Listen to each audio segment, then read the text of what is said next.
a subir a YouTube, ¿no? Entonces todas estas clases van a estar grabadas y subidas al YouTube para que ustedes las puedan revisar. Bien, entonces Yo arrancamos. tengo buenas noches, una pregunta. Sí, por favor. Mi nombre es Diego Lojano, soy de la provincia de La Suay. Parece que escuché que hoy yo estoy en el grupo B. Me parece que tengo que ingresar hoy o otro día. Mil disculpas por No, interrumpir. sí, si usted es del grupo B, tiene que ingresar mañana. Ah, mañana. Sí, sí, Muchas gracias. Voy a salir entonces. sí, Gracias. sí, no se preocupe. Sí, habíamos dividido las provincias un poco de la costa. El día lunes, Sierra Central, el martes, y hay otras provincias o Pichincha que tienen más de 100 personas inscritas, que eso hemos dividido en dos grupos. Entonces, este grupo, para aclarar, es de Galápagos, Manabí, Guayas, está también las provincias del oriente, está Napo, Pastaza, Morona, Santiago, están Los Ríos, Esmeraldas, ¿no? Entonces, esas son las provincias que están. Las provincias de la sierra van a estar el día de mañana. Ah, otra cosa, como un poco el taller voy a tener que repetir durante la semana. Si por A o B razones no se pudieron conectar el día lunes, sí podrían asistir los otros días siempre y cuando me comuniquen. Tendrían que comunicarme para que puedan ingresar. Bien, hasta aquí alguna otra pregunta, alguna otra inquietud. ¿No? Bien. Sí, Así, perdona, sí, por Carlos, favor. una pregunta. Yo no vi en la publicidad, del curso, ¿hasta qué hora era?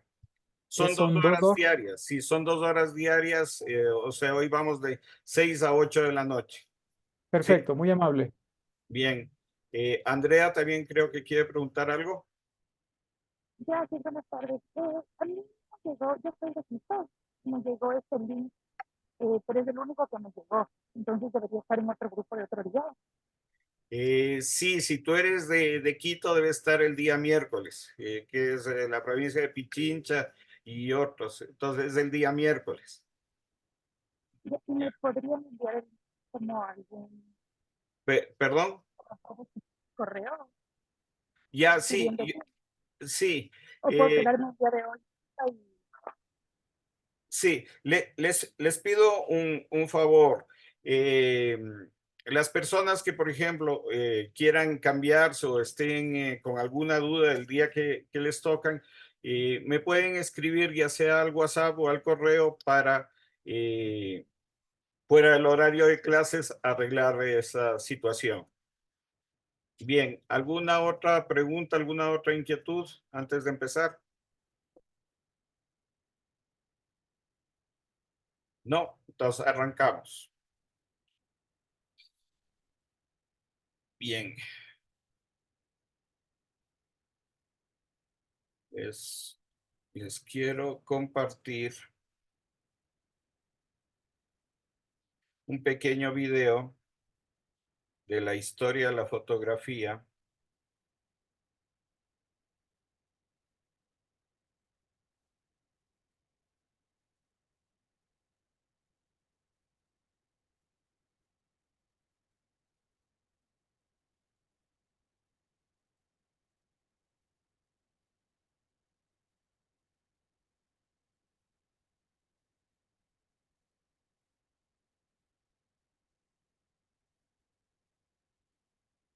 Denme un segundo que me está...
Bueno, Carlos, perdona interrumpir. ¿El video es sin audio?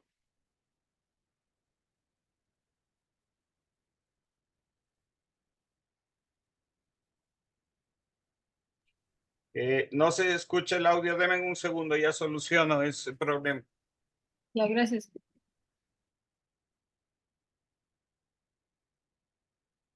La imagen del exterior. En 1816, ¿Se escucha ahí el audio? Ahora sí. Ya. en la actualidad vivimos rodeados de fotografías. Todos hemos sido retratados y es muy fácil sacar una instantánea con un teléfono celular. Pero ¿alguna vez te preguntaste cómo comenzó todo? ¿La primera fotografía o el cambio de las fotos en blanco y negro? Para eso daremos un viaje en el tiempo y conoceremos los inicios de la fotografía. No te despegues, que ahora se viene lo bueno. Todo comenzó con el invento de la cámara oscura. La cámara oscura es un instrumento óptico que permite obtener una proyección plana de una imagen externa sobre la zona interior de su superficie. Consiste en una caja cerrada y un pequeño agujero por el que entra una mínima cantidad de luz que proyecta en la pared opuesta la imagen del exterior. En 1816, Niepce obtiene una primera imagen negativa, imperfecta e inestable, con una cámara oscura. En 1826 consigue su primera heliografía, partiendo del betún de Judea o asfalto. Inicio de la fotografía, año cero. La historia de la fotografía comienza en el año 1839, con la difusión mundial del procedimiento del daguerrotipo, desarrollado y perfeccionado por Daguerre, a partir de experiencias previas inéditas de Niepce.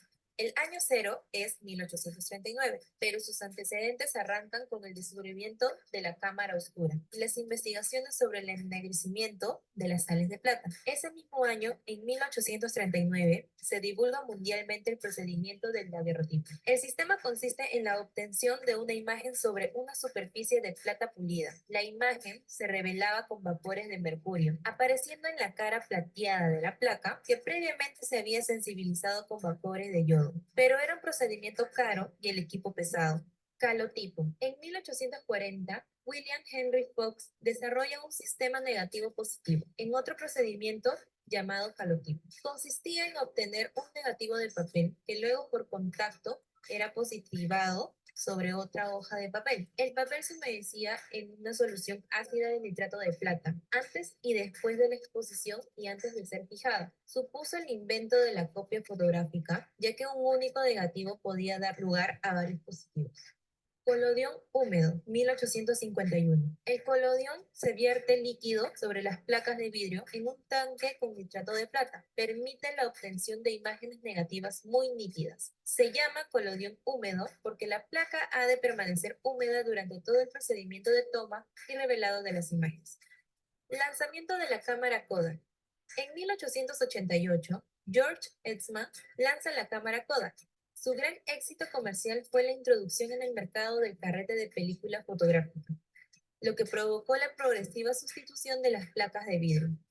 Esta cámara incorporaba un rollo de celuloide flexible para 1000 exposiciones fotográficas. Se trata de una cámara importante en relación a la historia de la fotografía, puesto que contribuyó a facilitar el acceso a la fotografía.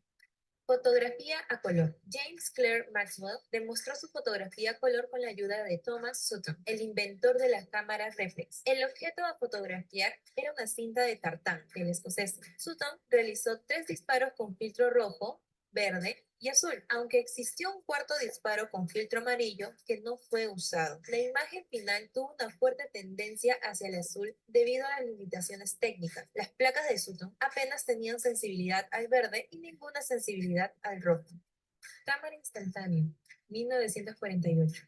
El origen de este revolucionario sistema de fotografía instantánea, en el que la propia foto se revelaba gracias a los químicos contenidos en el papel, es de sobra conocido. Una cámara que revelaba y positivaba la imagen en tan solo 60 segundos. Fotografía digital. En 1975 se crea la primera cámara digital de fotografía, muy rudimentaria. Fue Steve Saison, un ingeniero eléctrico que trabajaba en Kodak. La cámara era un gran aparato que pesaba 3.6 kilos y grababa imágenes en blanco y negro en una cinta de cassette con una calidad de 0.0 megapíxeles. Fotografía digital actual. Las nuevas tecnologías empiezan a tomar cada vez más fuerza hasta llegar a increíbles avances en todos los aspectos de nuestras vidas, y la fotografía no podía ser menos. Durante este siglo, las cámaras fotográficas han evolucionado muy rápido, dejando atrás aquellas primeras cámaras digitales lentas y que apenas hacían sombra a las analógicas del momento. Cuéntanos en los comentarios qué te parecieron estos datos. No te olvides de suscribirte a nuestro canal.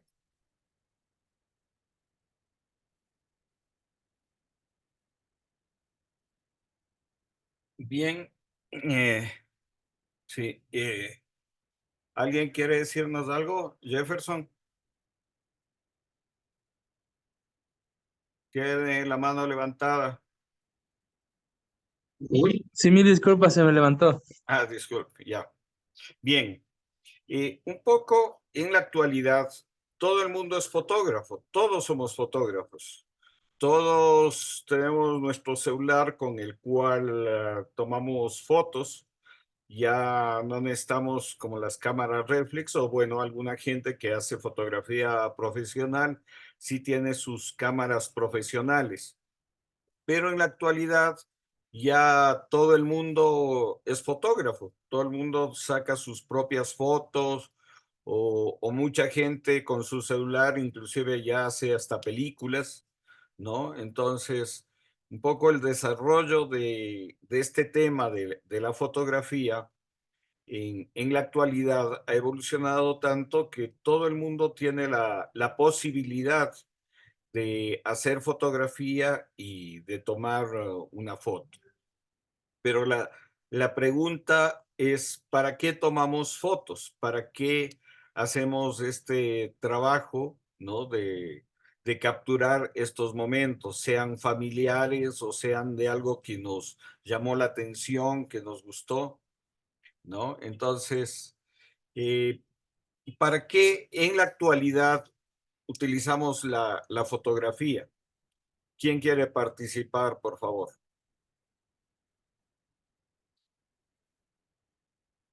Como les decía, la idea de este taller es no, Yo, Naomi, creo que la fotografía estamos para todo. perdón, ¿quién pidió la palabra?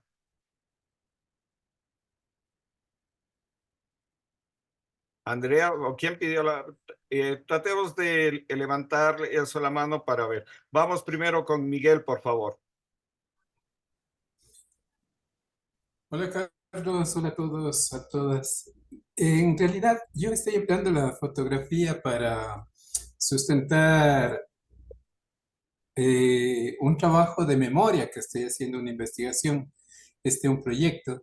Y entonces, claro, es dentro de estas investigaciones que hago, fui tomando foto y también estoy haciendo audiovisual sobre eso. Y deseo perfeccionar, obviamente, todo esto. ¿Con qué equipo estás haciendo este trabajo?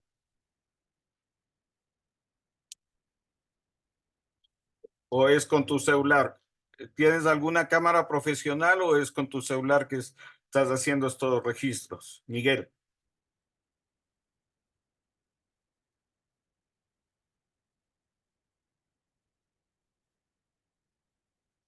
¿Sigues ahí, Miguel? Te escuchamos. No sé qué pasó. Bueno, vamos con Alejandro, por favor. ¿Qué tal? ¿Cómo está Carlos y compañeros? Buenas noches. Yo creo que, bueno, en la actualidad, ¿por qué tomamos fotografía? Aparte de capturar el momento, puede ser, depende del uso que se dé a la fotografía. En el caso mío, yo tomo fotografías para poder promocionar a través de las redes, por ejemplo, las diferentes imágenes que trabajo en edición de fotografía.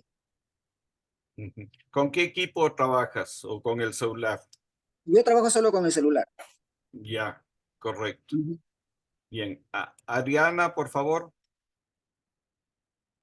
Bueno, sí, por lo general utilizamos lo que es la fotografía como para plasmar momentos. Yo lo que utilizo es una cámara semiprofesional, así como un teléfono de buena calidad o que sea de alta gama para que puedas subir. Por general, la fotografía es la base de todo ahora en este mundo actual que estamos. Ujú. Bien, entonces tú trabajas los dos formatos, o sea, digamos, con una cámara profesional y también con el celular. Exacto, con los dos trabajo porque también soy creadora de contenido. Ujú. Bien, gracias. Andrea, por favor. Hola, ¿qué tal? Buenas noches a todas y todos.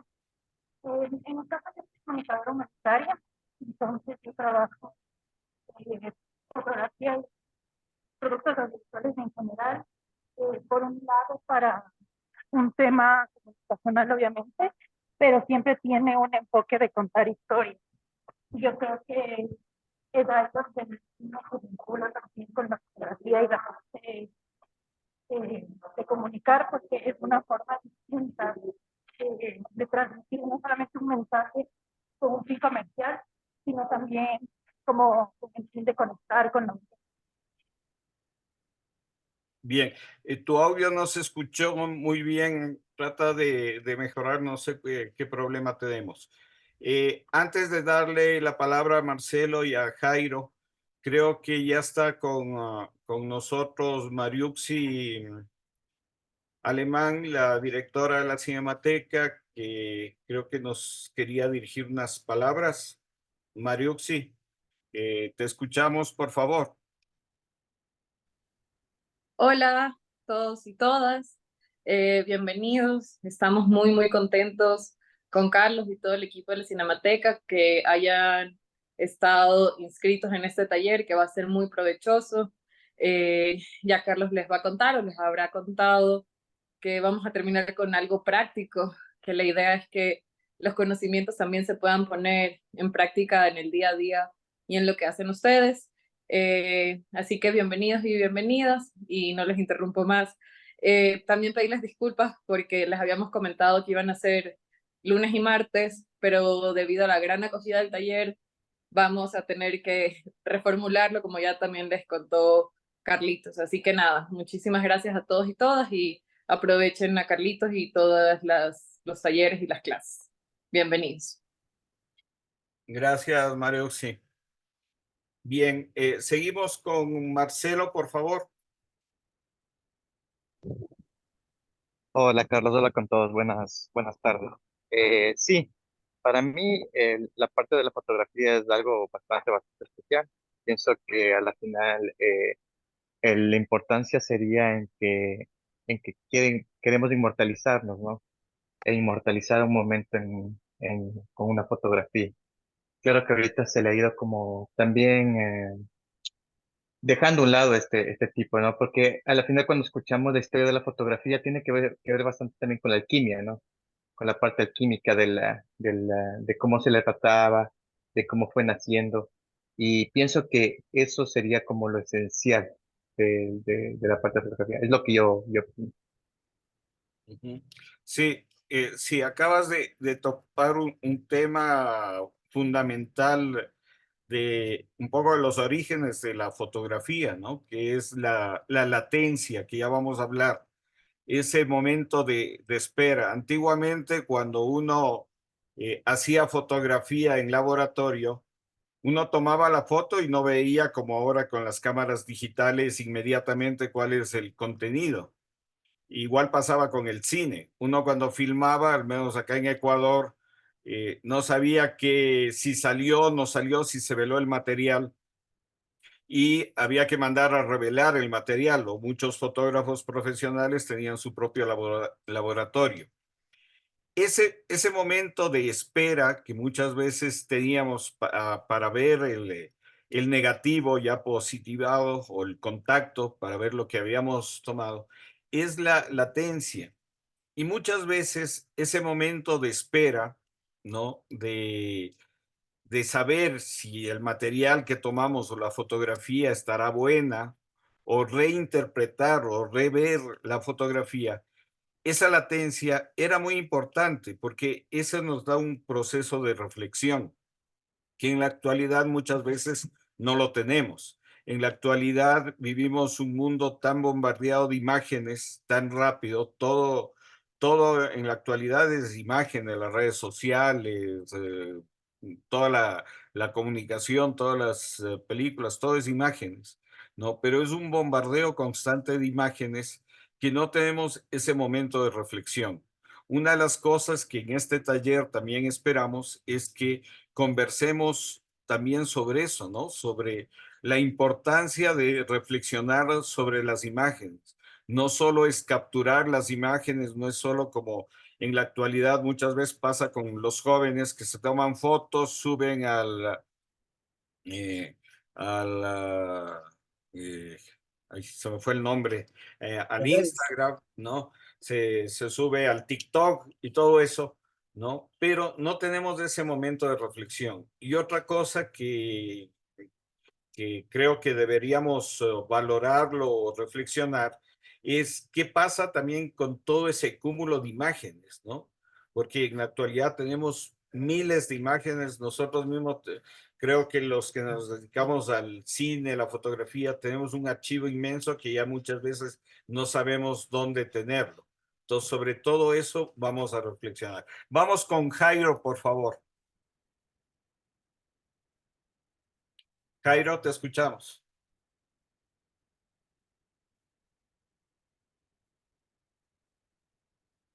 No sé si está ahí. Jairo, ¿levantaste la mano? Creo que se fue. Bien, ¿alguien más que desee participar antes de continuar? ¿No? Seguimos.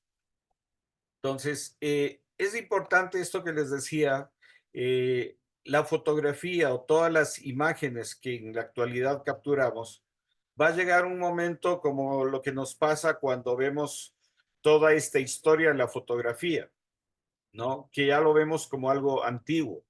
Inclusive las mismas fotografías nuestras que fueron tomadas hace 10 años, yo no sé si alguien tiene la prolijidad de revisar esos materiales o volverlos a ver, ¿no? Cuando nosotros capturamos tanto fotografía, video, imágenes, ¿no? ¿Cuál es el objetivo de todo esto? Muchas veces son trabajos comerciales, que hacemos de esos trabajos, los entregamos y ya quedan ahí. O muchas veces las fotos familiares, también en la actualidad, ¿no? No sé, un matrimonio, una primera comunión, el cumpleaños de nuestros hijos, de hermanos, lo que sea, ¿no? Tomamos las fotografías y ¿qué pasa con todo ese material? En la actualidad, todo ese material es digital. Todo ese material mucha gente lo tiene en su teléfono celular, ¿no? Hay muy poca gente que tiene la prolijidad de bajar ese material a la computadora, organizarlo, guardarlo, ¿no? Pero además de eso, debe tener algún fin todo este material que nosotros hacemos, ¿no? Y ese fin es un poco la memoria. Nosotros al hacer fotografía, al hacer video, lo que estamos haciendo es un registro histórico, un registro de la memoria, que es muy importante guardarlo, ¿no?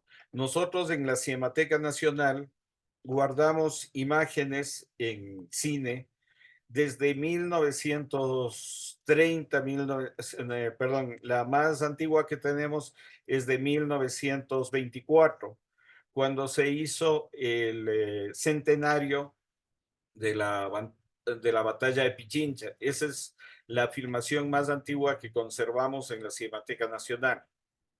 Pero el cine y la fotografía en el Ecuador comenzó mucho más antes, ¿no? El cine empezó a comienzos del siglo XX, ¿no? En Guayaquil. Lamentablemente, todo ese material se ha perdido. No conservamos la primera película que se realizó acá en el Ecuador, el Tesoro de Atahualpa, ¿no? Porque no se sabe dónde están esos materiales. Igual, hay muchos cineastas y muchos fotógrafos que han hecho un tremendo trabajo, pero no se sabe dónde están esos materiales, ¿no? O muchos fotógrafos en provincia que eran los encargados de hacer ese registro audiovisual de las familias y todo, pero también todo ese material se ha ido perdiendo. hay muy pocos investigadores de la fotografía y del video que se han preocupado de rescatar esas fotografías antiguas que cuentan la historia no solo, digamos, de una provincia, de una localidad, sino que cuentan la historia de las personas, de la gente que vivió en determinado momento. Poco la idea de este taller es que trabajemos en base de eso, en base de la memoria, que este taller nos sirva para que las personas que estén interesadas hacer un proyecto de investigación del rescate de todas esas fotografías, de pronto si es que hay películas, cine, video, ¿no? Que se están perdiendo. Lamentablemente el Ecuador es un país sin memoria, es un país que castiga la memoria, ¿no? Todo está creado para el olvido. Es un país que olvida fácilmente todas las cosas. Nosotros mismos, como les digo, muchas veces guardamos cosas o no sabemos lo que tenemos guardado con respecto a las imágenes. Entonces, la idea también de este taller es que reflexionemos sobre la importancia de guardar esas imágenes, ¿no? Y de rescatar esas imágenes. Nosotros tuvimos la experiencia con un fotógrafo que él en los años 80 era un fotógrafo muy reconocido, que hacía sobre todo coberturas de cosas, de eventos culturales. Y él trabajó más o menos hasta los años 90 acá en Ecuador, después de él ya se fue al exterior, viajó, ¿no? Y lamentablemente todo el archivo fotográfico de él lo encontramos, no les miento, en un gallinero, ¿no? Como la familia ya no tenía espacio, él hacía fotografía de estas de negativo, encontramos un archivo importantísimo de la historia, de una parte de la historia de este país, en un gallinero. Esa es la historia de nuestro país. Y si no nos preocupamos de rescatar esas imágenes, no nos preocupamos de ver todo ese material, nadie lo va a hacer. Si ustedes que les interesa la fotografía, les interesa el cine, el video, poco la idea es que podamos trabajar conjuntamente con la Cinemateca en el rescate de todos estos materiales. Realmente se está perdiendo mucho la memoria de este país, ¿no? Se está perdiendo las imágenes de este país. Como lo repito, las primeras imágenes que se filmaron en el Ecuador fueron más o menos en 1907, ¿no? Que se hicieron las primeras tomas. Tenemos esa referencia por los periódicos de la época, pero en físico lo que tiene la Cinemateca es de 1924, o sea, ya casi un siglo. Pero hay cosas que se hicieron anteriormente que no conservamos. Ustedes, por ejemplo, ven otros archivos a nivel mundial, por poner un ejemplo, ahora que está de moda México. Si ustedes ven el archivo, por ejemplo, de la Revolución Mexicana de 1910, ustedes encuentran no solo fotografías, videos, de todo ese proceso de la Revolución Mexicana en 1910, ¿no? Los mexicanos en eso tienen una preservación de sus imágenes, tanto fotográficas como cinematográficas, que las han conservado hasta la actualidad. Y eso facilita muchas veces investigaciones, rescate o también trabajos futuros, ¿no? Hay gente que se dedica, por ejemplo, a coger trabajos o videos antiguos y les da una nueva edición, un nuevo tratamiento. Entonces pueden hacer muchas cosas con las imágenes antiguas, pero es importante guardarlas, conservarlas. Bien, ¿alguna pregunta que tengan hasta aquí? ¿Algún comentario? ¿No? Seguimos. Les quiero enseñar otro trabajo sobre igual la historia, la fotografía, ¿no? Que les voy a compartir para que lo podamos revisar.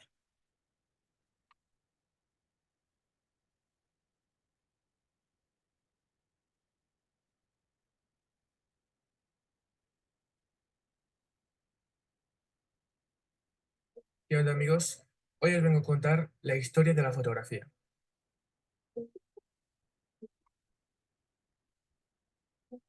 Antes de existir nuestras cámaras reflex Towapas 1080 HD 4K, hubieron años y años de evolución. Así que vamos a empezar desde el principio de todo. En la antigüedad clásica, Aristóteles afirmaba que si se practicaba un pequeño orificio sobre la pared de una habitación oscura, un haz luminoso dibujaría sobre la pared opuesta la imagen invertida del exterior. Este fenómeno se llamaba cámara oscura, y el fiera de Aristóteles lo usaba para estudiar los eclipses del Sol. Y no fue el único. Se han encontrado documentos de científicos árabes del pre-Renacimiento que hablaban de la cámara oscura también como instrumento para observar eclipses. Pero no será hasta el Renacimiento donde se ampliaron los usos de este aparato en el ámbito artístico. Como no podían calcar imágenes de Internet, la gente como yo, que no sabe dibujar, lo usaba como instrumento auxiliar de dibujo para copiar paisajes o retratos. Si es que el mismísimo Leonardo da Vinci comparó la cámara oscura con el funcionamiento del ojo humano y dijo que tenía mucho potencial aparte de la observación de fenómenos astronómicos. Más adelante, durante el siglo XVII, la cámara oscura fue reduciendo sus dimensiones, ya que la gente quería algo más chiquito, y la habitación se transformó en un instrumento portátil de madera. Pero aunque la cámara oscura era un instrumento top flama que permitía captar y proyectar imágenes, hasta el momento el registro de esas imágenes se tenía que hacer manualmente, copiando en un papel lo que la cámara proyectaba. Y eso era un coñazo de la hostia. Así que hacía falta buscar algún elemento que registrara la luz proyectada y que hiciera la imagen perdurable, o sea, que permitiera obtener fotografías. A principios del siglo XVIII, el naturalista alemán Johann Heinrich Schulz descubrió que algunos compuestos, como la sal de plata, se oscurecían al entrar en contacto con la luz. Y seguidamente, el físico francés Niforen Niepce consiguió una imagen duradera, fija y inalterable a la luz mediante la utilización de la cámara oscura y un procedimiento fotoquímico. Obtuvo las primeras imágenes fotográficas de la historia en 1816, aunque ninguna de ellas se ha conservado. Niepce bautizó su invento con el nombre de heliograbados y llamó el procedimiento heliografía. 10 años después de que consiguiera las primeras imágenes, esto es la fotografía más antigua que se conserva. Claramente podemos observar una obra maestra bien fachera. Bueno, en teoría recoge un punto de vista de una calle desde su estudio y necesitó 2 horas de tiempo de exposición de la placa a la luz. El pintor francés Louis Daguerre, en 1831, realizó fotografías haciendo una movida con planchas de cobre cubiertas de yoduro de plata sensibles a la luz. Sin embargo, estas fotos no eran permanentes, porque las planchas se ennegrecían gradualmente y la imagen acababa desapareciendo. El señor Daguerre, 20 años más joven que el señor Niepce, estaba interesado en la forma de fijar la luz con su cuarto oscuro, y al enterarse de los trabajos del señor Niepce, le empezó a mandar WhatsApps como un acosador, porque quería conocer sus métodos. Pero este último se negaba con evasivas, y tras visitarlo varias veces e intentar convencerlo para asociarse, dio por inútiles sus intentos y empezó a investigar por su cuenta. En 1835, el señor Daguerre publicó los primeros resultados de sus experimentos para obtener fotografías. El resultado fue un proceso que llamó daguerrotipo, que consiguió resolver algunos problemas técnicos y reducir los tiempos de exposición a 15 o 30 minutos, obteniendo una imagen apenas visible que posteriormente revelaba con vapores calientes de mercurio y fijaba lavando con agua caliente con sal. Esto que estáis viendo es la primera imagen de toda la historia de la fotografía donde se captura a un humano. Además fue por puro accidente, ya que al tener un tiempo de exposición tan largo, la gente en movimiento era imposible de fotografiar. Pero este señor parece que padecía síndrome de Down y se estuvo más de 10 minutos limpiándose el zapato sobre una fuente. Y bueno, pues quedó fotografiado.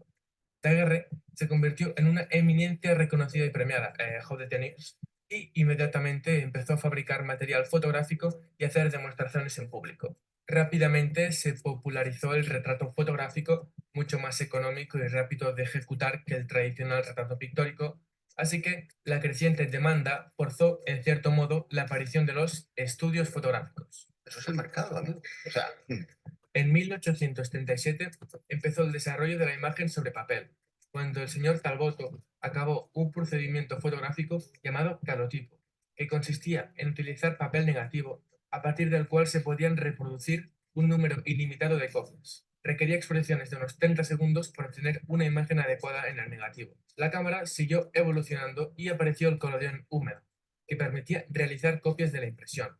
Era mucho más barato y reducía el tiempo de exposición a unos pocos segundos. Richard Dix Maddox, en 1871, inventó las placas secas al gelatina bromuro, que constituían un salto adelante respecto al collodion húmedo. Permitían obtener negativos en vidrio que se podían positivizar sobre papel para hacer copias de la foto, emplear materiales secos y reducir el tiempo de exposición a un cuarto de segundo, algo muy cercano ya a la fotografía instantánea. Durante el siglo XIX se intentó obtener fotografías a color. La primera fue obtenida por James Clerk Maxwell en 1861, a través de la toma de 3 fotografías consecutivas con un filtro rojo, azul y verde cada una, para luego superponerlas en una proyección y obtener los colores deseados. Pero vamos, que no hubo forma de fijar los colores a la foto y generalmente las fotografías del siglo XIX y principios del siglo XX eran coloreadas a mano, usando acuarelas, óleos o otros pigmentos. El estadounidense George Eastman inventó en 1884 el filme, usando largas tiras de papel recubiertas con emulsión fotosensible. Hacia el 1888, desde su empresa Kodak, sacó al mercado la primera cámara dirigida al gran público, que se popularizó con el eslogan "Usted solo aprieta el botón, que nosotros hacemos el resto". Esto permitió que cualquiera pudiera hacer fotografías y revolucionó bastante el panorama, dando lugar al fotoperiodismo, fotografía de aficionados, etc. La primera placa fotográfica a color fue patentada en 1903 por los hermanos Lumière y llevada en 1907 a los mercados comerciales bajo el nombre de autocrome.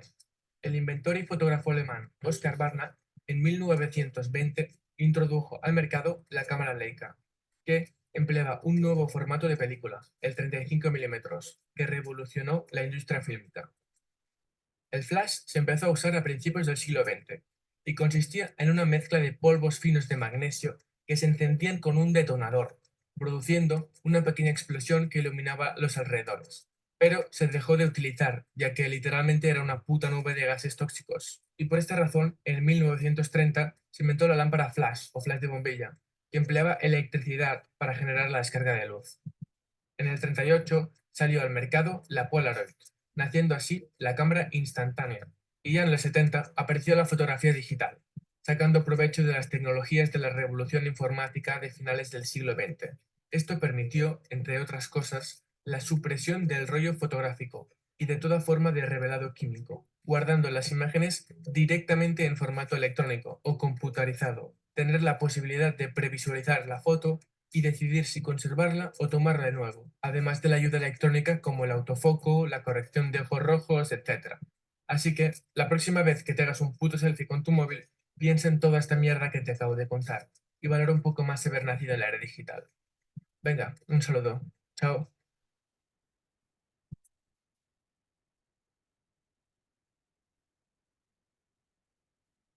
Bueno, ahí, ahí tenemos una explicación de un joven de cómo evolucionó la fotografía. Pero en este video hay 2 elementos importantes que quiero rescatar y les quiero poner en la discusión del taller. El primero es que la fotografía va de la mano de los avances científicos, ¿no? Y esto es importantísimo, porque muchas veces en la actualidad se critica el, el avance científico o se critica los dispositivos actuales, ¿no? Y no es un problema, yo creo, de la ciencia o de la técnica, al contrario, eso es necesario y es una ayuda, todos los nuevos dispositivos y todas las nuevas invenciones. Ese como primer punto.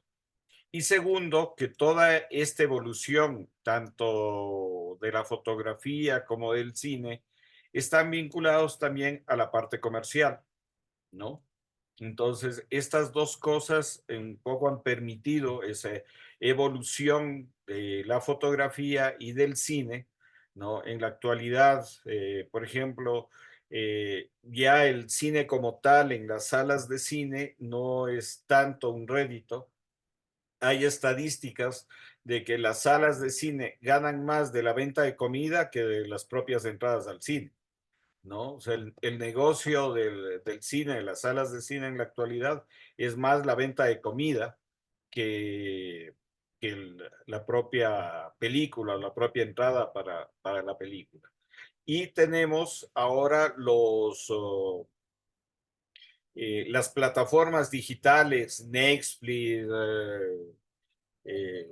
Disney, todas las otras plataformas, ¿no?, que tenemos en la actualidad, que lo que hacen es pasarnos las películas pagando una mensualidad y la podemos ver en nuestro televisor, en nuestro dispositivo, ¿no? Entonces, como que esa evolución, ¿no?, de tanto de medios de comunicación como de plataformas digitales, hacen que las imágenes también vayan evolucionando.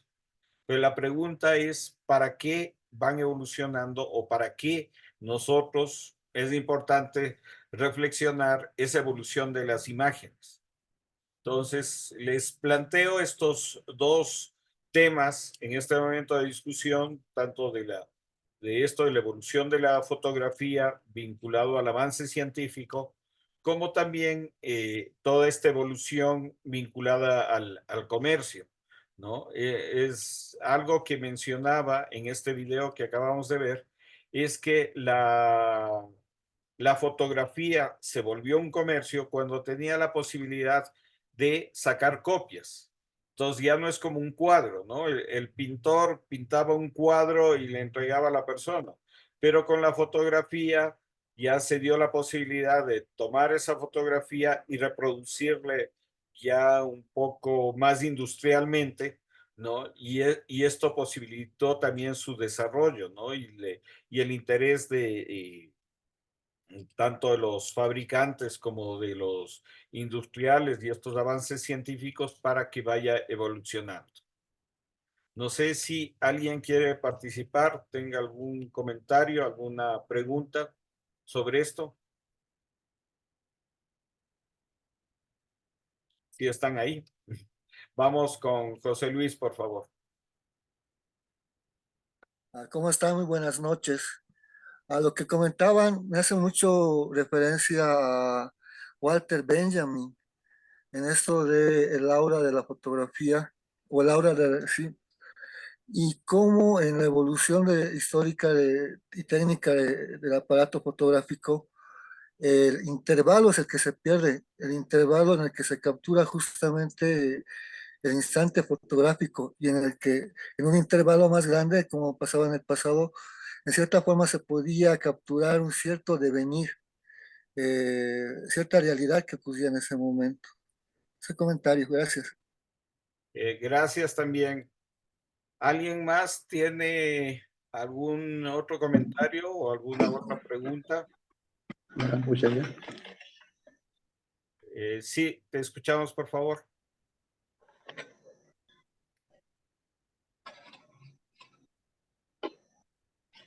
¿Alguien más quería participar? Carlitos, ¿me escuchas? Sí, sí, Oscar, te escucho. Hola, Carlitos. Sí, yo quisiera hacer algo de memoria. Se me viene a mi cabeza en los años más o menos 1985, 1986, yo laboré en Ambato en una fotoestudio que se llamaba Canal 10, donde justamente luego de tomar la fotografía, que hacíamos hasta las fotografías tamaño carnet, luego de haber tomado, pues revelábamos el negativo. Y luego de revelado el negativo pasábamos a una plancha con un orificio ondulado donde retocábamos primeramente la fotografía para luego pasar al cuarto oscuro y revelar ya en papel fotográfico. Yo creo que yo le comparo con ahora con el Photoshop. Nosotros hacíamos prácticamente antiguamente ese Photoshop en los negativos donde salían nítidas las imágenes, las fotografías de la gente de ahí. Yo quería comentar eso porque justamente hablando de la historia de la fotografía, creo que es y parte muy fundamental de quienes pasamos por esa época, la participación en esas fotoestudios. Gracias, Oscar. ¿Alguien más que desee participar? quisiera comentar algo sobre esto. Mónica, por favor. Gracias, Carlos. Yo lo que quería ahora que estás hablando de este tema de la historia de la fotografía y un poco cómo ha ido esta evolución, pienso que es súper importante también recordar, a ver, hechos como por ejemplo el primer fotolibro de la historia, ¿no es cierto? Que fue hecho por Anna Atkins, utilizando esta técnica de cenotipia, que realmente fue como facilitar de alguna manera la transmisión de la imagen, ¿no? Recordemos que ella fue encargada de hacer graficar las algas estas de Gran Bretaña.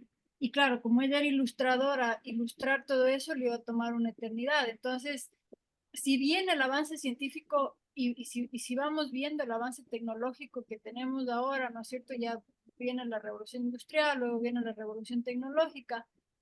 Realmente, si es que lo pensamos racionalmente y responsablemente, sí pueden facilitar ciertos procesos, pero tienen que estar siempre vinculados al arte como un nexo social. O sea, ¿qué estamos transmitiendo? No solamente facilitar, por entrar en una sociedad de producción y ya no de práctica, sino lograr este equilibrio entre esta evolución tecnológica nos está ayudando, pero estamos perdiendo de alguna manera la esencia creativa, o nos está ayudando a desarrollar un lenguaje en movimiento, ¿no? Como lo que está pasando en el mundo. Entonces, yo pienso que es súper importante lo que tú estás poniendo sobre la mesa, porque no podemos avanzar si no tenemos claro el pasado. O sea, si no tenemos claridad en la historia, es bien difícil que las herramientas que se van desarrollando nos puedan ayudar a construir una sociedad un poco más equitativa, un poco más amplia, democratizar el arte incluso. Entonces, sí pienso que es bien interesante traer a la mesa estos temas, ¿no? Así que eso nomás me aporte, Carlos. Muchas gracias. Gracias, Mónica. Sí, importante lo que tú planteas, porque de eso se trata un poco todos estos talleres, todas estas reflexiones. Hacia dónde vamos. Como les decía, en la actualidad, todo el mundo es fotógrafo, todo el mundo tiene una cámara. Y hay mucha gente que se vuelve famosa, entre comillas, porque tiene 20,000, 3 millones de seguidores, y un poco los jóvenes especialmente creen que la tendencia es esa, ¿no? O sea, hacer cosas ridículas en el TikTok para tener un montón de seguidores, pero estamos seguros, los que ya tenemos algunos añitos, de que esos 3 millones en un año, en 2 o en algunos años, ya no habrá esos 3 millones, ya se habrán olvidado de este tipo gracioso, porque él también evolucionará, ya no le gustará hacer el ridículo en sus TikTok, y como todas las cosas, ¿no? Aquí lo importante es justamente reflexionar para qué hacemos las imágenes, para qué capturamos las imágenes. Y algo que dijo Oscar me hizo acuerdo de un abuelo del Coco Lazo, que es un fotógrafo quiteño, ¿no? El Coco Lazo es contemporáneo a nosotros, pero su abuelo tomaba fotografías en placas. Y este fotógrafo lo que hacía en las placas es borrar a los indígenas, dejar solo a los caballeros o a las señoras bien vestidas, pero el aguatero en esa época, los indígenas que cargaban el agua a las diferentes casas y que de pronto se cruzó ahí, ¿no? Cogía como un poco lo que decía Oscar, el Photoshop en ese momento en las placas, y borraba manualmente para que la fotografía no salgan los indígenas, ¿no? Ya les traeré esa información más en concreto, porque hay inclusive un libro que hizo justamente el Coco Lazo, una reflexión sobre esto que hacía su abuelo fotógrafo para un poco ocultar a los indígenas en la fotografía. Bien, vamos con Marina, por favor. Hola, ¿qué tal? Buenas noches. Bueno, yo un poco quería preguntar algo sobre el tema anterior, ¿no? Sobre el rescate de la fotografía y de la memoria. ¿A qué cree usted que se deba que, al menos en Ecuador, no se haya tenido la intención de promulgar la memoria en la fotografía? ¿Cuáles serían, no sé, las causas de que, con el ejemplo que usted daba, ¿no? Que en México, por ejemplo, si tienen, eh, bueno, hayan rescatado la memoria por medio de la fotografía y en Ecuador, pues, se hayan encontrado archivos importantes en un gallinero? Bueno, el problema en nuestro país es que la memoria se trata de ocultar. Primero, es una teoría ahí sí mía, es un poco el mestizaje que tenemos, ¿no? Tenemos un lado mestizo, una mezcla, que un lado de nosotros siempre hemos tratado de ocultar, lo que les comentaba esto, ¿no? De que un fotógrafo, el abuelo de Coco Lazo, ocultaba a los indígenas para en las fotografías solo presentar los caballeros de frac con sombrero o las señoras bien vestidas, ¿no? Un poco esos orígenes en nuestro país de la fotografía, ese mestizaje nos ha hecho que tratemos de ocultar un lado de nosotros. Y ese ocultar un lado de nosotros hace que tratemos de olvidar cierta parte de lo que somos, ¿no? No identificarnos con lo que somos. También hay otros factores, ¿no? Otros factores ideológicos, ¿no? De ocultar ese pasado, ¿no? Es lo que pasa, un problema también con la educación. Mientras menos sepamos de la otra historia, nos siguen contando una historia oficial, ¿no? Pero no nos cuentan la otra historia, ¿no? En nuestra historia, hasta hace algunos años, no existían los indígenas o no existían el pueblo afro, que en todas las luchas independentistas, no solo en Ecuador, sino en toda América Latina, tuvieron una participación importante. Pero, como se dice, la historia siempre se ha contado desde el punto de vista de los vencedores o de los blanco mestizos, pero se ha ocultado una parte de esa historia, ¿no? Y ese factor ha hecho que no guardemos una memoria o que no querramos guardar una memoria, ¿no? También es un problema político, porque en nuestro país lo que pasa, mientras menos nos acordemos de la historia, seguimos repitiendo, votar un poco por los mismos y los mismos, ¿no? Que han seguido a este país explotándolo y manteniéndolo dominado sin que se supere temas de educación, de cultura, de arte, ¿no? La última rueda del coche, casi con todos los gobiernos, desde el arte y la cultura, todos lo sabemos, ¿no? Y una de las riquezas importantes, no solo de Ecuador, sino de América Latina, es su cultura, una de las mayores riquezas, pero no les interesa. Entonces, hay varios factores que yo creo que hacen que no rescatemos nuestra memoria. Primero, desde un lado oficial, desde las autoridades, no hay como una necesidad de rescatar esa memoria, de rescatar lo que hemos sido. Y también de contar la historia no oficial, la historia del otro lado, la historia del pueblo afro, la historia del pueblo indígena, ¿no? No, no se cuenta. O también la historia de los barrios, ¿no?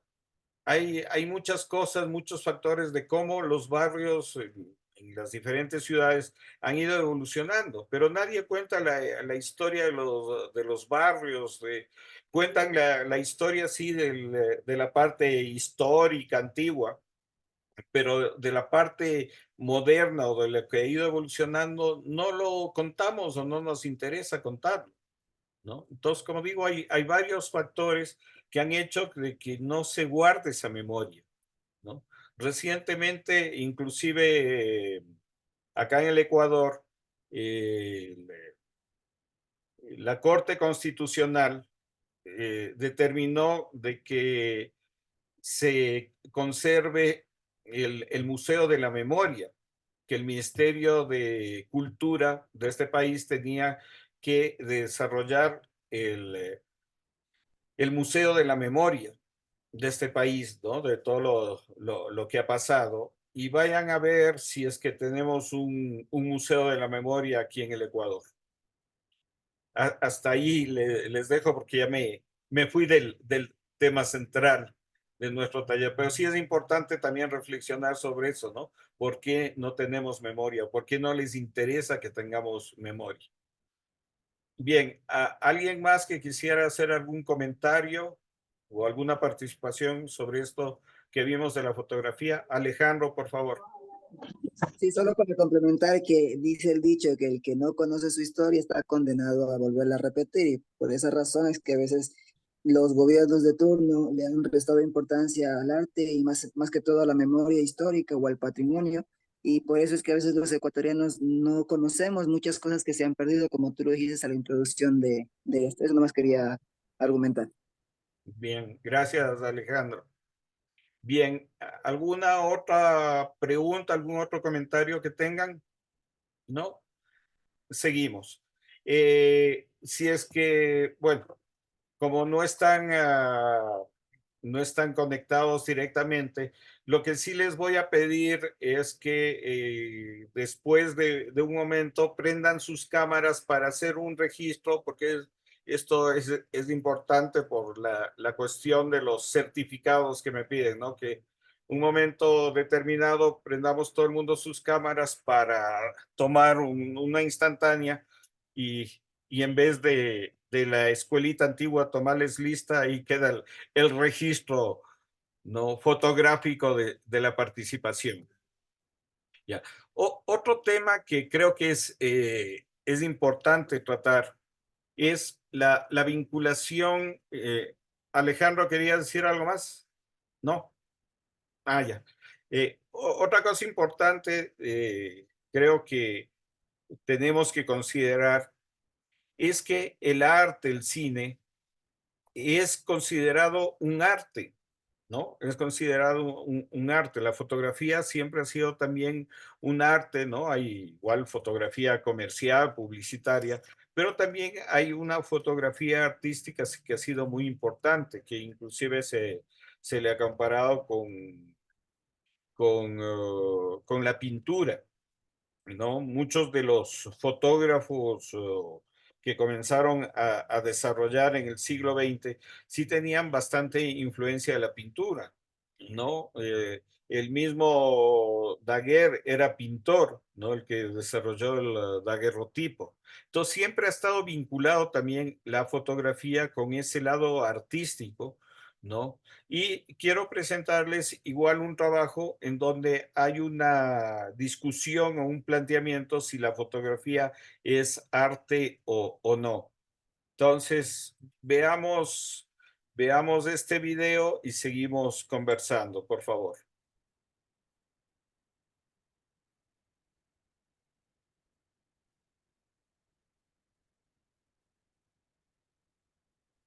¿Y la fotografía es arte? Responderemos a esa pregunta en este video.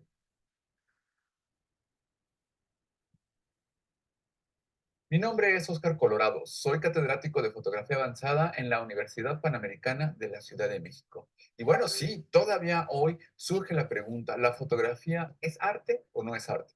Y hay buenas razones para las cuales nos formulamos esa pregunta todavía el día de hoy. Lo primero es, sin duda, remontarnos al origen de la fotografía, 1839, cuando Louis Daguerre muestra el procedimiento del daguerrotipo ante la Academia de Ciencias de París. Y este es el primer momento importante para entender por qué no siempre se concibió a la fotografía como arte, porque fue presentada en la Academia de Ciencias, no en la Academia de Bellas Artes de París. Cuando fue mostrada a los científicos, le vieron de inmediato cara de un dispositivo tecnológico, le dieron usos científicos y no se plantearon necesariamente que eso pudiera ser un instrumento para hacer arte. La fotografía comenzó a utilizarse sobre todo para fines documentales. Ya en momentos muy tempranos se empezó a utilizar para documentar flora, fauna, arqueología, etnografía, etc. Pero realmente fueron algunos precursores que empezaron a ver en la fotografía, en la cámara, un instrumento para crear cosas bellas, para hacer arte. Ahí tenemos a Gustave Le Ray, que fue el primero en ir con una cámara a mostrar unas marinas, estos paisajes que le llamaban la atención. Henry Pitch Robinson, H.P. Robinson, empezó también a realizar estas puestas en escena, estos tableaux vivants, para poder mostrar algo con la cámara, desde luego con un lenguaje claramente pictorialista, porque desde luego la cámara fotográfica primero no se entendía muy claramente como instrumento artístico y empezó a echarse mano de las composiciones que se hacían en la pintura. Durante el siglo XIX surgieron muchas otras figuras importantes del pictorialismo, como Julia Margaret Cameron, que ella formó parte de una escuela llamada pre-rafaelista. Pero podemos ver claramente que aquí no se trata de un uso funcional de la imagen, sino de un uso con fines estéticos. Desde ahí ya podríamos empezar a entender que sí, que la fotografía tiene posibilidades para crear arte. Ya entrado el siglo XX, a la fotografía le ocurrió algo fantástico, que fue la aparición de la cámara Kodak Brownie. Se podían hacer fotografías en cualquier lugar. Era una cámara realmente barata, costaba $1 y costaba únicamente 25 centavos cada impresión que fuera exitosa. Esto popularizó enormemente a la fotografía. Cualquiera podía hacer fotografías y además George Eastman, que era muy bueno para el tema del marketing, él dirigió mucho de la publicidad hacia los niños, hacia las mujeres, diciendo, esto es tan sencillo que cualquiera lo puede hacer.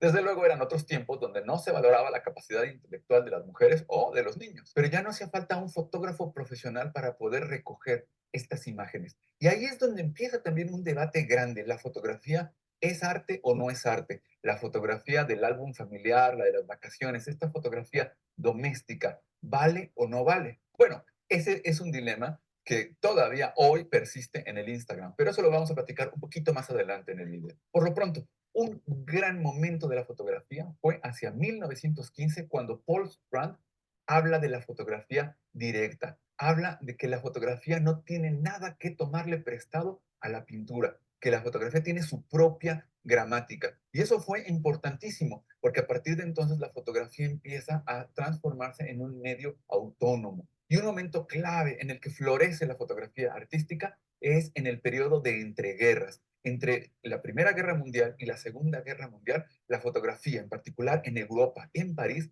bueno, floreció de una manera increíble con las vanguardias. El surrealismo, la nueva visión, la nueva objetividad, todos estos movimientos maravillosos que pusieron a la cámara en el frente como un medio de expresión artístico. Ni qué decir de lo que ocurrió en Estados Unidos con el grupo F-64, al que pertenecían grandes dioses de la fotografía como Ansel Adams o como Edward Weston. Y aquí también hay otro nivel importante en el arte fotográfico y está en la calidad, en el tamaño de los formatos utilizados, que diferían muchísimo de los formatos pequeñitos de la Kodak Brownie. Eran cámaras de 8x10, cámaras de cajón enormes que permitían una cantidad de información espectacular. La calidad de las copias y además el cuidado en el revelado, técnicas como la platinotipia convertían a la fotografía en verdaderas obras de arte que además merecían ser valoradas como un objeto único.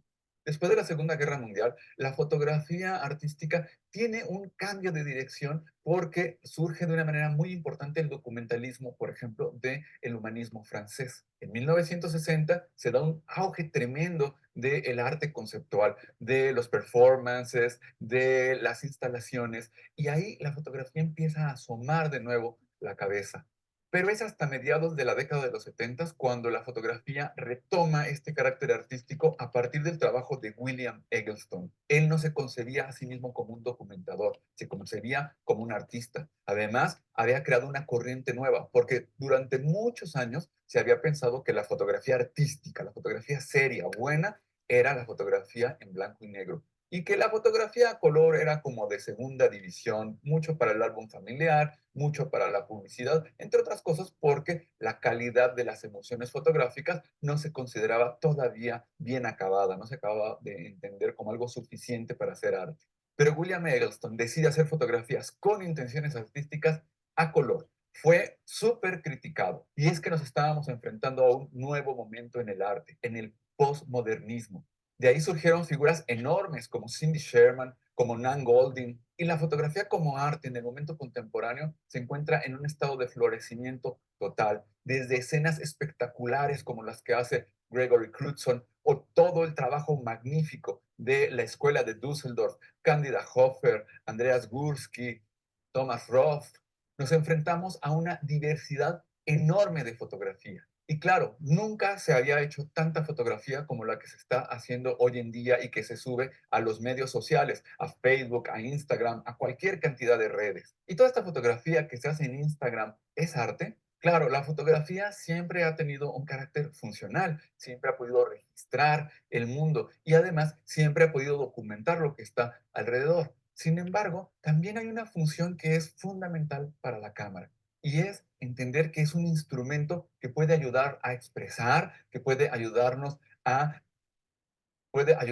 reflexionar desde la belleza, desde las diferentes manifestaciones que tienen que ver con la estética y desde luego podríamos decir, sí, claro que la fotografía puede ser arte. Ojo, no toda la fotografía es arte, no toda la fotografía está hecha con propósitos artísticos, ni toda la fotografía es leída como arte. Sin embargo, desde luego, la fotografía puede tener manifestaciones del espíritu humano hacia la belleza, hacia la expresión, hacia eso que queremos comunicar más allá de lo funcional y entonces la fotografía puede trascender esas funciones fundamentales, ¿no? La de transmitir información, la de registrar para convertirse en algo más. Gracias por haberme acompañado en este video. Nos vemos en el próximo. Hasta pronto.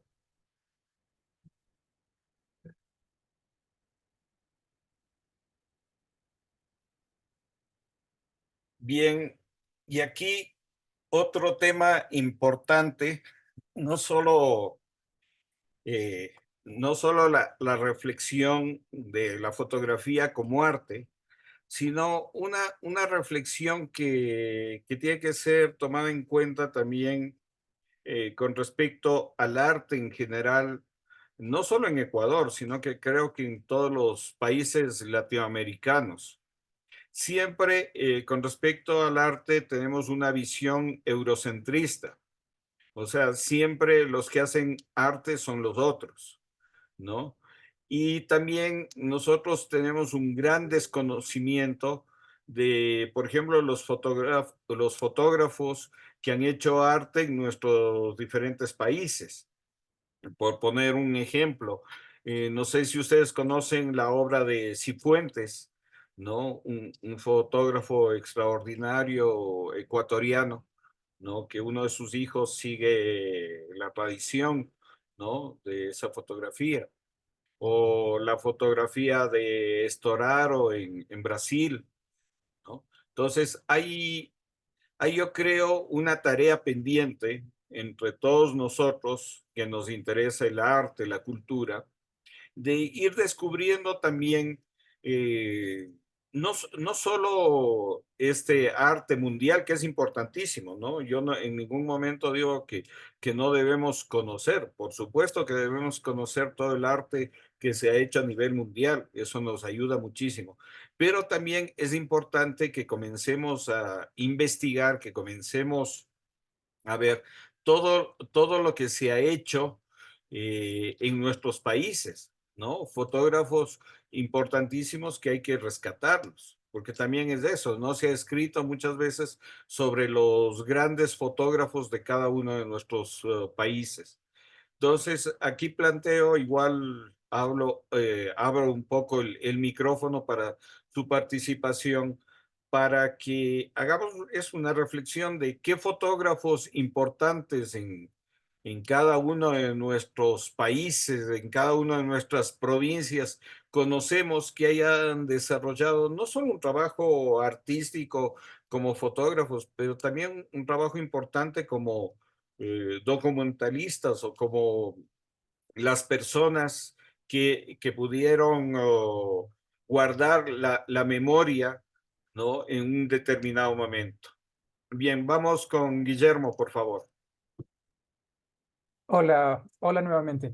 Yo no quiero hablar específicamente de algún fotógrafo que yo conozco, porque conozco muy pocos, lamentablemente, pero lo que yo quería hacer es una reflexión respecto al video anterior de si la fotografía es o no un arte.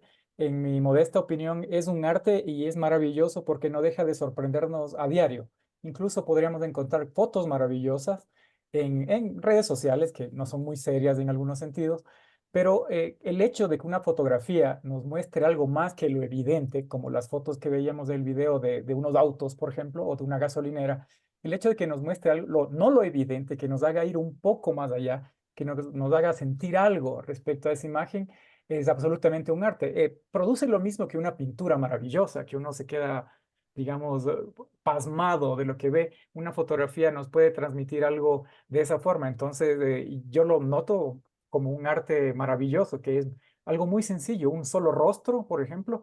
Yo vi ahí, hay un fotógrafo famoso que ha tomado celebridades sin maquillaje en su día a día. Y, por ejemplo, unas fotos son brutales de Jack Nicholson y demás, sin absolutamente ningún filtro, ni ningún maquillaje, ni nada. Y son fabulosas. Nada más, eso era mi pequeño comentario, Carlos. Gracias, Guillermo. Muy importante tu reflexión. Vamos con Julie, por favor. Hola, muy buenas noches. Pues yo estoy desde Colombia, entonces pues compartirles también, pues a mí me parece importante desde la fotografía que se ha hecho en Colombia, desde la parte como lo mencionaba en el video anterior, la parte científica en alguna forma y también cómo se cruza esa línea delgada, ¿no? Entre lo que es lo científico y las artes, ¿no? Hay un libro muy particular y muy importante que se llama La violencia en Colombia, en donde se retrata la violencia bipartidista en los años 50, 60, 70, y pues es un libro donde retratan cómo de alguna manera, si cabe la mención ahí de una manera muy artística, los asesinatos de los contrarios, ¿no? De cada partido. Entonces, este libro es bastante crudo porque muestra las formas de violencia que para ellos era muy artística. De hecho, les colocaban nombre a cada uno de ellos. Uno de los que más recuerdo es corte corbata, donde sacaban la lengua de a quien asesinaban por la mitad del cuello, a la altura donde se colocan las corbatas generalmente. Y este libro se llama La violencia en Colombia, es del sociólogo Orlando Falsborda y otro que no recuerdo en este momento. Entonces ahí estas fotografías sirvieron tanto para retratar la violencia en Colombia, pero también para hacer un estudio político sobre lo que acontecía, ¿no? También son como de las primeras formas como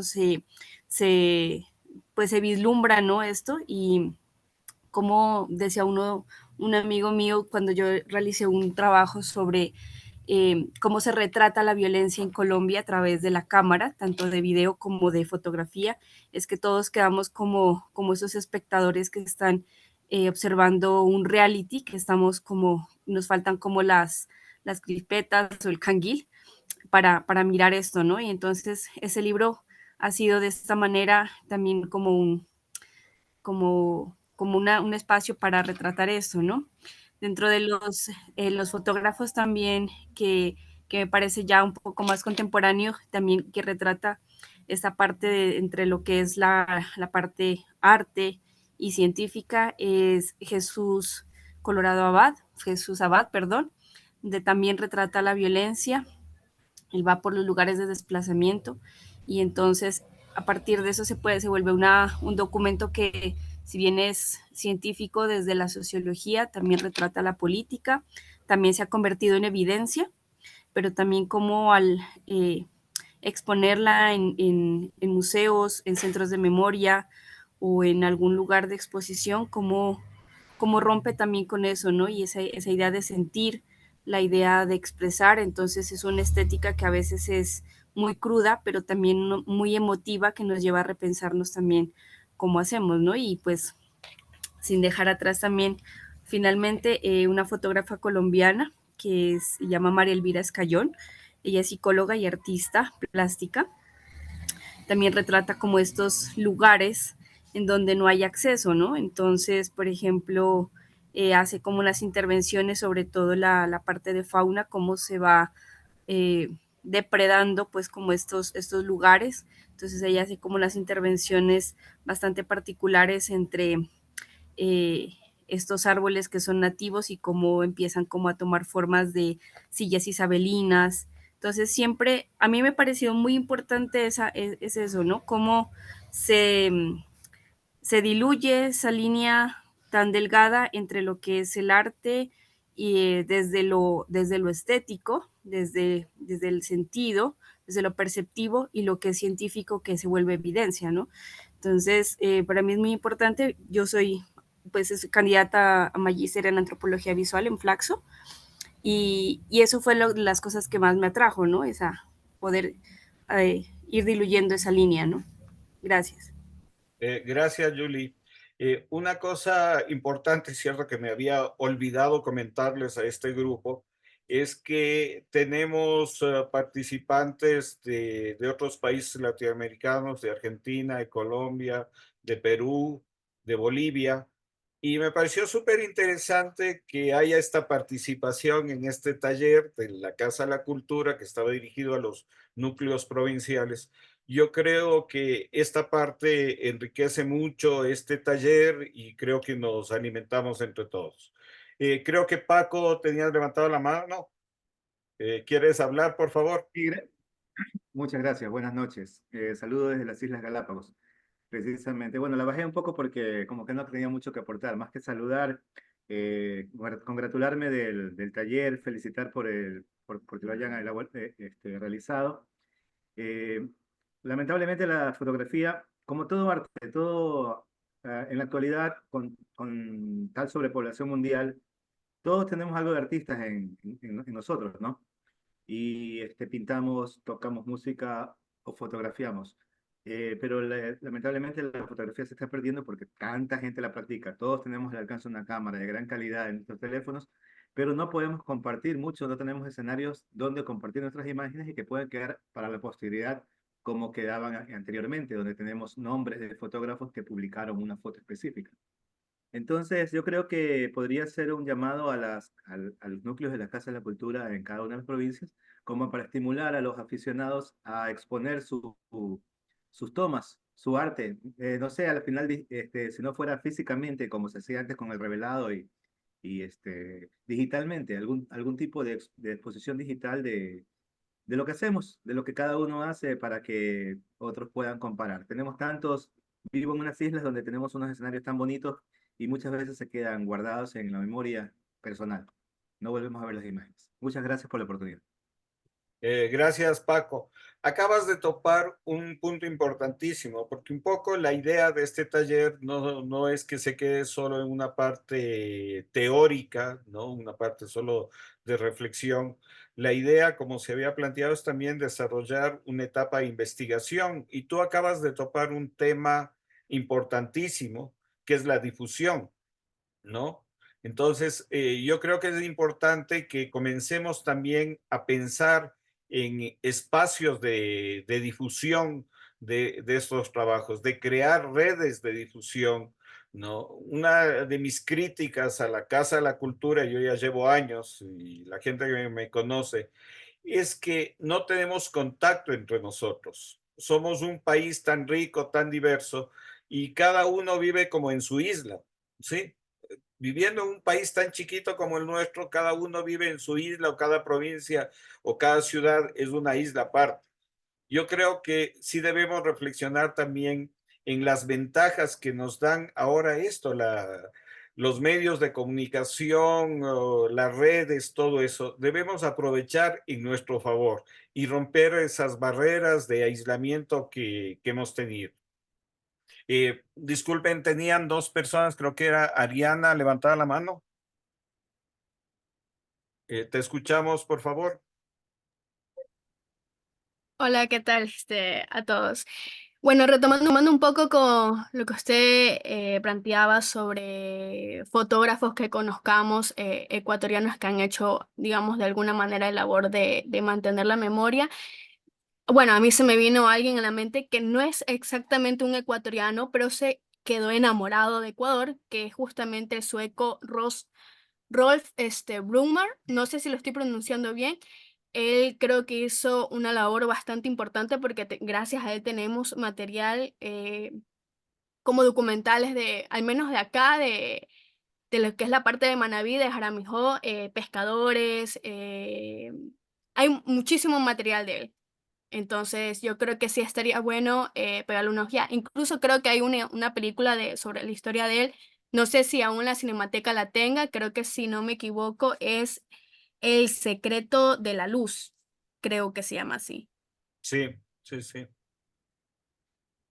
Sí, es importante. Tú acabas de topar un tema también de los extranjeros, que esos han hecho trabajos importantes en este país, ¿no? No solo Bloomberg, hay un par de alemanes también que han hecho unos videos, unos registros de poblaciones guaraníes importantes, ¿no? Entonces, sí, hay que conocer todos estos materiales. Gracias. ¿Alguien más tenía levantada la mano? Creo que era Miguel. No sé si está por ahí. Quería hablar. Sabes, era solo aprovechar este instante porque algunos compañeros que me han seducido con su trabajo fotográfico es Juan de Brujas, un viejo amigo que ha hecho un trabajo importante, Anhalser, y a mí el trabajo de Sebastián Salgado, me parece que es eh, el brasileño. Sí. Creo que es importante mencionarlo porque aparte de que sea artístico, el trabajo de la fotografía ha tenido un impacto social, político, que también creo que los artistas estamos comprometidos con eso y, y son referentes, me parece que hay que mencionarlos. Ujú. Bien, sí, sí es importante, Miguel, lo que tú nos acabas de comentar, porque lamentablemente eso no conocemos toda la riqueza que hay de trabajos anteriores, ¿no? Lo que mencionan de Blomberg, de Christoph Hirsch, del mismo Salgado, ¿no? Que siendo brasileño hizo bastantes cosas acá en Ecuador, ¿no? E inclusive hay una película de él que sería importante, voy a ver si la consigo para poderles pasar, ¿no? Que es La sal de importante, la tierra, perdón, la sal de perdón, la tierra. sí, La sal de la tierra, Me sí. parece Sí, es muy buena esa película sobre sus diferentes trabajos fotográficos. Entonces voy a tratar de conseguirla a ver si la podemos ver, ¿no? Igual podemos ver esta otra, ¿no? Bien, ¿alguien más quería participar, por favor? Paola, ¿quería decirnos algo? No. Camila, le escuchamos, por favor. A mí me gustaría mencionar a un fotógrafo igual ecuatoriano que se llama Vicente Mansur, que hace fotografía analógica más que nada, pero, o sea, o sea, se nota cómo hace de la fotografía que una persona, o sea, no sé cómo decirlo, pero es arte, o sea, vale revisar y que vean sus fotografías. Ujú. Sí, es importante. Yo creo que un poco una de las tareas que deberíamos hacer entre nosotros es si alguien conoce o tiene un trabajo que sea importante, ¿no? Conocerlo, participarlo entre nosotros, que lo traigan, ¿no?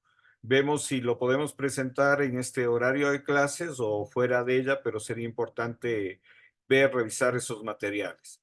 Ariana, le escuchamos, por favor. Hola, sí, yo conozco, bueno, de vista ahí en lo que son las redes sociales. No sé si alguien puede por aquí. Perdón, está tu audio un poquito bajo. Si puedes acercarlo o subir un poco, casi no te A escuchamos. ver, ahí. Sí, ¿Escuchan? sí, ahí sí, Ya, gracias. sí, sí. Sí. Yo conozco, bueno, por redes sociales a un fotógrafo ecuatoriano de fotografía digital, que la verdad se los recomiendo a todos. La verdad se llama Roberto Valdés, más conocido como Robinsky. Él es súper, súper mega de fauna, naturaleza, y la verdad, para las personas que se dedican a lo que es la fotografía en ese sentido, en verdad se los recomiendo. Tiene una historia increíble y la verdad ha ganado súper, súper que premios. Así que voy a ver si, como estaba diciendo ahorita Carlitos, para ver si lo traemos y nos acompaña aquí también para que él dé su experiencia o algo por el estilo. Ujú. Sí, sí, sí. La idea es esa, ¿no? Que podamos compartir esas experiencias. ¿Alguien más que quisiera comentar algo más? Bien, antes de pasar a la otra parte del taller, que es un poco hablar sobre los proyectos de investigación que tenemos que ya comenzarlo a pensar y a desarrollar, quiero pedirles que prendan sus cámaras para hacer este registro fotográfico de su participación, porque si no después me dicen que no les he tomado lista como en el colegio. Entonces, para que quede ahí.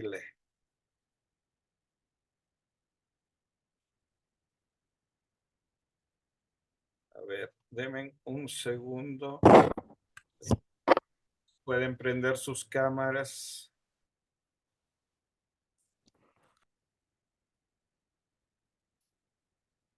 Bien, denme un segundo porque son como 60, entonces tengo que ir tomando por grupos.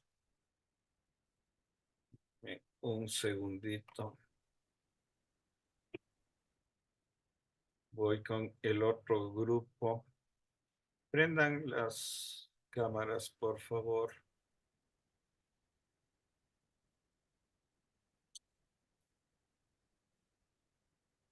Y me falta el último grupo. Denme un segundito.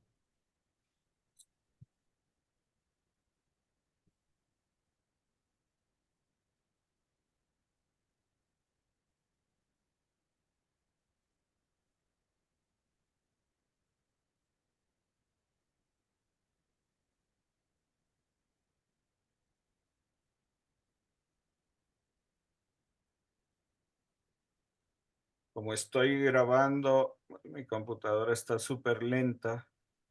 Denme un segundito.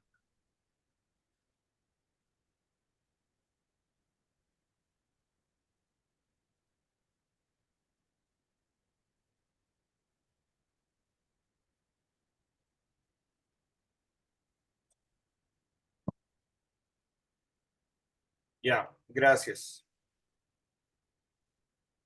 Bien, gracias. Bien, la idea también de este taller es que hagamos un proyecto de investigación, sea individual o sea en grupo, ¿no? Con respecto al cine, a la fotografía, pero sobre todo al rescate de esto de la memoria, ¿no? Hay tantos materiales que están perdidos, abandonados en cada uno de nuestros provincias, en cada una de nuestras ciudades, pero no solo la idea de este trabajo de investigación es que no sea solo de materiales físicos, o sea, de fotografías, de pronto de películas, sino algo que es importantísimo también de la memoria.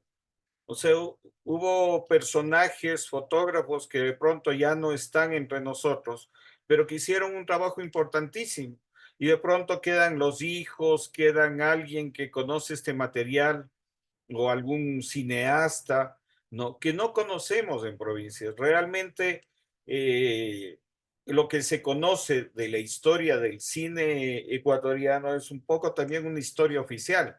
O sea, lo que había en los periódicos, ¿no? Lo que se sacó de los estrenos, pero hay toda una serie de trabajadores del audiovisual que no lo conocemos, ¿no? yo en la Cinemateca comencé a desarrollar un tema que se llama Dossier de Cinemateca, que es un poco rescatar a todos los cineastas que no son parte del, como les llamo, del jet set, ¿no? De los conocidos, de los famosos, que les invitan inclusive a ser jurado en reinados de belleza, ¿no?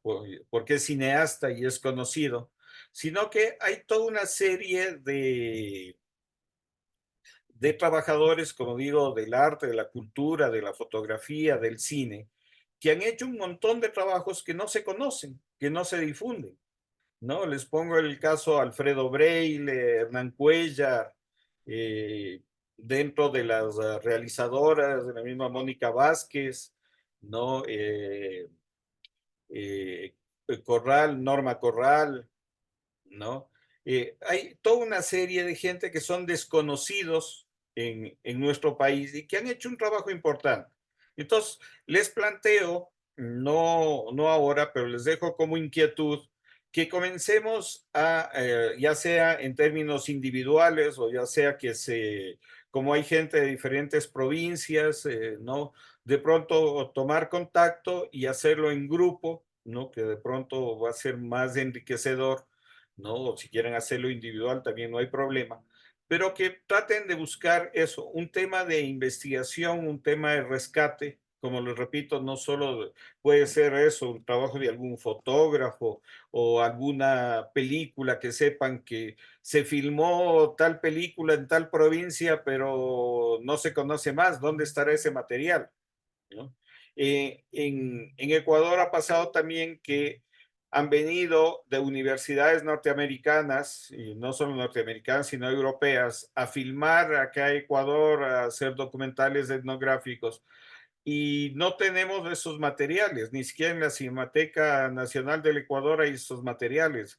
Esos materiales están en las diferentes universidades y son trabajos etnográficos, son trabajos antropológicos, ¿no? Importantes de la cultura de este país, ¿no? Que, por ejemplo, en las diferentes universidades suben estos materiales, de la que más recuerdo es la de Pensilvania, que, por ejemplo, tiene el terremoto de Ambato, ¿no? Que vinieron en su momento, sí registraron, pero creo que es importante que nuestro país como tal tenga también esos materiales, ¿no? Ya ellos lo produjeron, igual lo de muchos otros cineastas que han pasado por este país, pero creo que es una tarea un poco titánica y necesaria rescatar todos los materiales que se han filmado sobre este país y que están regados por el mundo, ¿no? Es un trabajo arduo de investigación, por eso también se planteó este taller para poder empezar con esta semilla de trabajar, de empezar a trabajar, ¿no? Con los diferentes materiales. Entonces, les planteo, no sé qué les parezca que la idea de este taller sea este proyecto de investigación, o si tienen alguna otra sugerencia ustedes, ¿no? Igual estamos abiertos. Bien, ¿alguien quiere opinar algo sobre esto? Sí, Andrea, te escuchamos, por favor. ¿Qué tal? Yo tengo una consulta. ¿Cuál sería el formato de este proyecto de investigación? Bueno, igual que toda investigación, tendría que ser primero una investigación bibliográfica, ¿no? De encontrar tanto en materiales ahora en las redes, en el Internet, como también una segunda etapa, esta investigación ya tendría que ser una investigación más directa, de pronto con la gente que conoce. Entonces habría que desarrollarlo como una pequeña tesis, ¿no? Un planteamiento, una idea a desarrollar. De pronto no vamos a poder completar en su totalidad en este taller, pero creo que sí podemos seguir avanzando más adelante con las investigaciones y dependiendo de ustedes, ya con la voluntad de la vocación y de pronto si es algo más grande, hasta con la búsqueda de financiamiento para poder realizar estas investigaciones. Bien, ¿hay alguna otra pregunta o algún otro comentario con respecto a esto? También no es obligatorio. De pronto hay gente que es más técnica, que dice, no, a mí no me interesa eso y me interesa otra cosa, ¿no? Juan, te escuchamos, por favor. Buenas noches, Carlos. Buenas noches, compañeros. Tengo una consulta sobre el proyecto final. Tiene que ser enfocado en lo que es el cine y la fotografía, porque le comento, estaba pensando en un proyecto de rescatar lo que son la material fotográfico de la parroquia donde vivo, en la ciudad de Macas, una parroquia cerca, para tener un registro histórico y debido a que esto no se tiene de manera, ¿cómo se dice? No está hecha por el GAT parroquial, que quería proponer eso para hacer un recopilatorio las fotografías privadas, para tener un repositorio, y además de eso hacer un documental sobre la historia de fundación, se podría decir fundación, del momento que se estableció el pueblo acá en el espacio donde vivimos. Entonces tenía ese proyecto, no sé si podría entrar acá en el taller, sí, o tendría que cambiar. No, sí, es dentro de esa línea, ¿no? Porque es justamente rescate y es memoria, y entonces está vinculado, ya que vas a rescatar también las fotografías y eso de esta comunidad, entonces sí es importantísimo y total apoyo para ese proyecto. Muchas gracias. Bien, ¿alguien más que tenga alguna pregunta, algún comentario sobre esto? ¿Está todo claro? Bien, entonces, a ver, ¿quién más? Marcelo, por favor.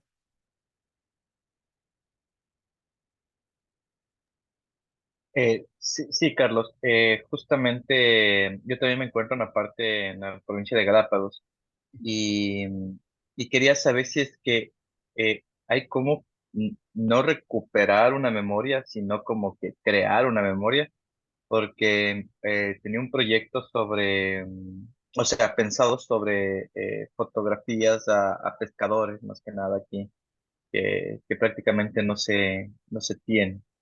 Y claro, tenemos de historias de la baronesa, de algunos archivos fotográficos y de video, pero no sé si es que habría la intención también como de crear esta memoria para un futuro.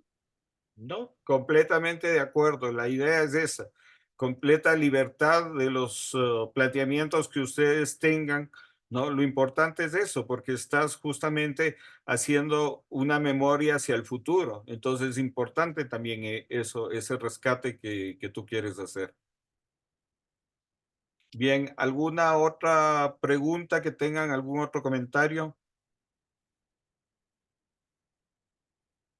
No, ¿está todo claro? Bueno, lo que vamos a hacer es también aprovechar, como les había comentado, la idea era que tengamos lunes y martes con cada uno de los grupos, pero al haber tantas personas interesadas en el taller, vamos a tener que hacer las clases de semana a semana.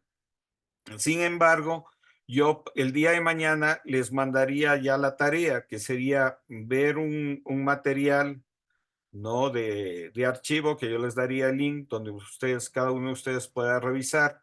Les mandaría también el texto que hay que leer y la idea es presentar la próxima semana ese trabajo. Sí, o sea, presentarlo por escrito o si alguien quiere exponer, pero que sea una cosa corta, pero sí necesito que todo el mundo lo pueda presentar por escrito, ¿no? Por el tema de evaluación de este taller. Y lo otro es que vayamos desarrollando ya los temas estos de investigación o las propuestas, ¿no? Porque la idea es dejar unos 15 minutos al final del taller que haya una discusión entre el grupo de los diferentes proyectos. Siempre una cabeza piensa, digo, dos cabezas piensan mejor que una. Y al ser un grupo tan grande y tan diverso como el que tenemos, yo creo que va a aportar a los diferentes proyectos. También lo que les decía, no todo el mundo quiere desarrollar de pronto proyectos de investigación o de rescate. Entonces, lo que les planteo es que de pronto, si es que hay alguien que le interese el proyecto de otro y pueda apoyarlo, también eso, conformar grupos en donde se pueden integrar y desarrollar proyectos, por ejemplo, si están en la misma provincia o provincias cercanas, puedan desarrollar y apoyarse en los diferentes proyectos. ¿Sí? Entonces, no sé, ¿está todo claro? ¿Alguna pregunta, algún comentario? ¿Alguna crítica también? Estamos abiertos a eso para ir mejorando. Si no hay más preguntas, entonces con el grupo de ustedes, Profe, sí, sí, una ¿quién? consultita. Claro, Juan Muchacho. sí. Le había comentado hace rato del proyecto, pero es un proyecto que ya estaba realizando, al menos en el desarrollo, en la preproducción. Ya tengo hecho todo el proyecto. No sé si me pueden ayudar revisando más que nada qué tengo planteado el proyecto. Ajá, No sé sí. si tengo que estudiar. Bueno. No, sí. Me olvidaba también de esa parte. La idea con este taller es que las personas que estén interesadas, por ejemplo, como el caso de Juan, de revisar el proyecto, hacemos una cita los otros días. Lo que sí les pido es que lo hagamos de 9 a 3 de la tarde, o sea, busquemos un horario de 9 a 3 de la tarde en donde podemos tener eso, una reunión individual o en grupo con cada uno de los proyectos para ir avanzando. Sí, cosa de que no interrumpamos el desarrollo normal de las clases, sino que las personas, como en el caso de Juan, que ya tiene avanzado un proyecto y necesita asesoría, lo podamos hacer durante la semana en este horario que les planteo de 9 a 3 de la tarde. ¿No? Vemos en qué horario nos podemos juntar con, sea la persona individual o el grupo, ¿no? Y tener esta asesoría. Sí, ustedes tienen mi teléfono, tienen mi correo, entonces me escriben o me mandan un mensaje por WhatsApp y coordinamos estas reuniones, ya sean individuales o ya sean grupales. Bien, ¿alguna otra pregunta, algún otro comentario? ¿No? Lo que les pido también es importante que por que yo no hice o yo no tabulé la ficha de inscripción, sino que tabuló el Departamento de Comunicación de la Casa de la Cultura, ciertos correos o ciertos WhatsApp no estaban correctos, de pronto por eso no se pudo convocarles a todas las personas.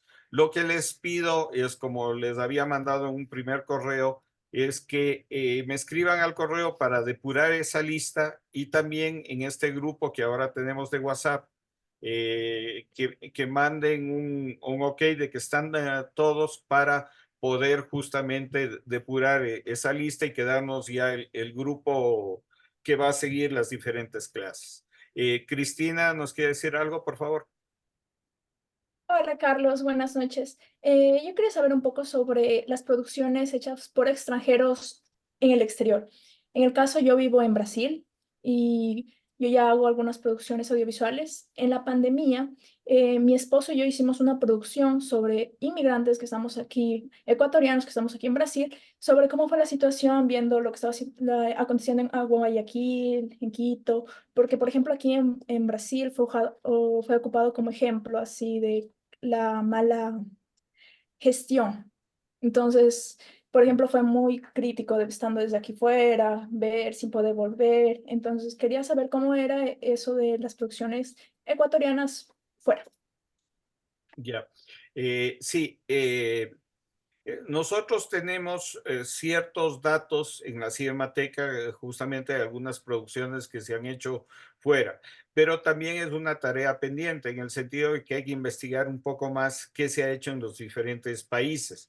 Por ejemplo, tenemos referencia de que en Chile hicieron un par de producciones inclusive es donde César Carmignani era un niño que vinieron a filmar una película en donde los niños jugaban un clásico entre Melec y Barcelona, y esa producción la hicieron en Chile y se fue para Chile, pero no tenemos mayores referencias.